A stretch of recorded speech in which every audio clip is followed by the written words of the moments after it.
Hi everyone, welcome back to our William Hill World Championship build-up, and we've got Snakebite Peter Wright. Peter, looking forward to the World. Do you still get excited this time of year? No, not really, no. Of course, it's Christmas, come on, it's party time. Everyone's partying and everyone's dressed up, so yeah, that's time for Snakebite to start doing the business. Last couple of TV tournaments haven't gone to plan. Have you been back to your man cave and working hard to put that right? It has gone to plan. We're trying to get the price out a little bit so everyone get lump on before going win it. Fair one.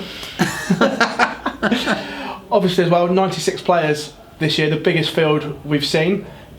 As a top seed, is it slightly frustrating that you don't know who you're going to be playing yet? Because there's obviously a round one game first. It's... I think everyone deserves a chance to play in the World Championships, but it's a little bit annoying sometimes. It's like someone else was sort of already had their game on the stage. You know, I feel sorry for Rob Cross and Paul Nicholson, because Paul Nicholson's got to play like in the afternoon and he's playing on the evening. Last on in the evening. And then obviously Rob Cross is playing last game, Jeffrey Swan's playing first game, and then playing Rob Cross, the defending champion. You know, it's just like, and Jeffrey Swan is, you know, he's no slouch. You know, he's taken Mike out twice this year in TV tournaments. So yeah, it's cruel. Yeah, essentially we could have someone in round 3 before someone's even played round 1, which doesn't really sit right, does it, in the biggest tournament of the year? Yeah, it's, you know, but we just got to play in it. We don't make the rules up. We just got to go on. As well, you've had a good World Championship run up until now, making the final in 2013, obviously against Michael. Fond memories of the stage, playing well there. Do you think you can go one better and win it now? Yeah, I've learned how to win, and I've learned who's not playing well and stuff like that. When I reached the final then, there was loads of good players around. There's still loads of good players around now, but the standard, I believe, is nowhere near. Is that slightly to do with the calendar being absolutely stacked, where back in 2013 you had breaks and you had good rests, where being in the top 4 like you are now, it's impossible to play in everything? Yeah, it's very difficult. You know, you've got so many tournaments on there, and it's like, it's, you know, you're doing the World Series, you're doing the Europeans, you're doing all the floor tournaments. It's very hard. You know, you've got to be a special dedicated person to really do that, and I'll be doing every single one next year. Watch this space. Obviously you said you're going to do all that. Must be tough though on your body and mentally more than anything, trying to play in everything. That's because I'm 49 next year, and when I come to 50, I'll relax a little bit. Obviously as well, like you touched about the thing there, the match play, I think in the last 2 years has suffered massively because you guys are all going from Vegas to Blackpool via Shanghai or the other way around. Yes. It's like 4 different time zones in 10 days. I made the final 2 years ago and I was like a zombie all the way through the tournament. But I chose to do them tournaments. It's up to me. You know, Phil decided not to do the Shanghai tournament or the Vegas tournament. They pulled out. He went to Shanghai, pulled out of Vegas. Yes, and he went and met me in the final. Yeah. And but you know, I was an emotional wreck.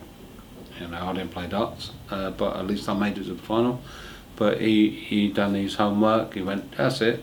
I need to go and practice if I want to go and win this. And yeah, no, maybe sometimes the World Series tournament should not be near big major tournaments in the future. You know, that'd be nice for us.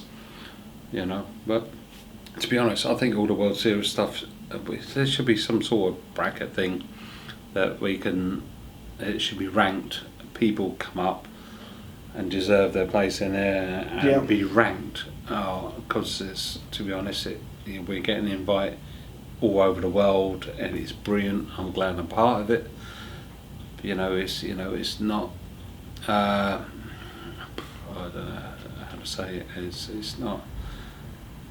It's brilliant experience. It's brilliant for promoting the darts, but it's not.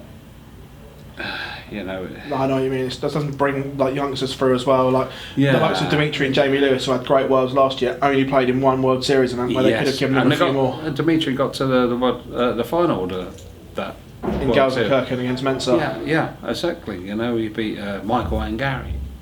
Wow, you know, and he lost to Mensa. But you know, I don't know. They should make it some sort of properly ranked. You know, if they're going to do a World Series, it's going to be a top 8, right? If you're going to get a top 8 in the world, these 8 players are going to do the World Series. Yeah. Bottom 2, whatever, go out. And then the next 2 come up in. And the next 2 come in. You know, it's like, you know. Yeah. Give people the proper chance to get them rankings, proper rankings.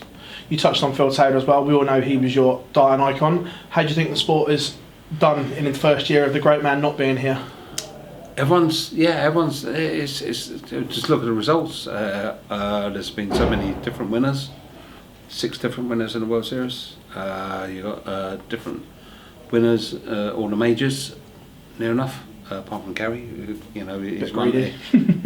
He should have won a lot more though this year. But you know, his favourite tournament's coming up. We've all got to watch out. Where Gary's the man to beat. We all know that because he always does well in the World Championships.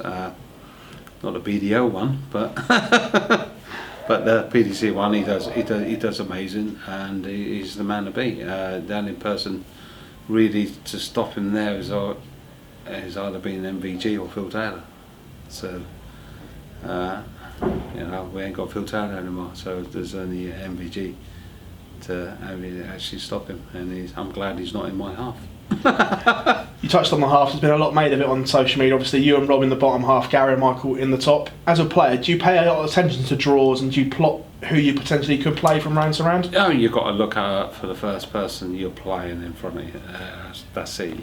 Because they've been practicing just as hard as you for the World Championships. You know, there's no Mickey Mouses. Every dart player in that tournament can hit 9 darters. That's it. Peter, absolute pleasure. Thanks for joining us here in the build-up for the William Hill World Championships, mate. All the best at Alexandra Palace, and thank you very much. Thank you. Merry Christmas, everyone.